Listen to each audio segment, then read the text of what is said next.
Guys நீங்கள் பார்த்தீங்கன்னா கட்டபடி நம்ம எல்லாரும் பார்த்தீங்கன்னா நம்ம ஷின்சானை பார்த்தீங்கன்னா பார்ப்போம். ஸோ அதில் வந்து பார்த்தீங்கன்னா மிஸ்டீரியஸாக நம்மளோட ஷின்சானோட தங்கச்சி ஈமாரியான நம்ம யார் தான் வந்து எதிர்காலத்தில் கல்யாணம் பண்ணிப்பா அப்படிங்கிறத பார்த்தீங்கன்னா ஃபியூச்சர் ஹஸ்பண்ட் வந்து யார் ஈமாரிக்கா அப்படிங்கிற மாதிரி பார்த்தீங்கன்னா இந்த வீடியோவில் நம்ம பார்த்தீங்கன்னா பேச போகிறோம்.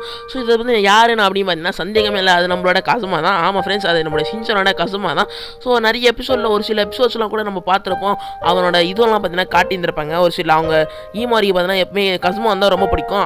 ஈமாரியை பார்த்தீங்கன்னா கசுமா கூட ஜாலியாக விளையாடுவான். கசுமா பார்த்தீங்கன்னா இந்த மாதிரி ஈமாரி ஒரு பொண்ணு இருந்தா அப்படின்ட்டு அவனும் ஒரு வீட்டில் வந்து கேட்பான், இந்த மாதிரி ஈமாரி எனக்கு ஒரு தங்கச்சி வேணும் அப்படின்ட்டு. இந்த எபிசோட் யாரெல்லாம் பார்த்துருக்கீங்க அப்படிங்கிற மறக்காம கமெண்ட் பண்ணுங்க. ஸோ இது வந்து பார்த்தீங்கன்னா நம்ம கூகுள்லேயே நம்ம கசுமாவோட ஒய்ஃப் யாருன்னு பார்த்தீங்கன்னா ஈமாரி கசுமா தான் என்ன காட்டுவாங்க. எத்தனை பேருக்கு இந்த நியூஸ் வந்து முன்னாடியே தெரியும் அப்படிங்கிறத மறக்காம கமெண்ட் பண்ணிடுங்க. அதுக்கப்புறம் இந்த வீடியோ பார்த்துக்கப்புறம் தான் இந்த நியூஸ் உங்களுக்கு தெரியும்னா அதுவும் வந்து மறக்காம கமெண்ட் பண்ணுங்க. இதே மாதிரி சூப்பரான ஒரு அப்டேட்டில் உங்களுக்கு வேற லெவலில் ஒரு நியூஸ் வந்து எடுத்துட்டு வரேன். ஸோ பார்த்தீங்கன்னா இந்த வீடியோ பிடிச்சா மறக்காம லைக் பண்ணி நம்ம சேனலை சப்ஸ்கிரைப் பண்ணி வச்சுக்கோங்க.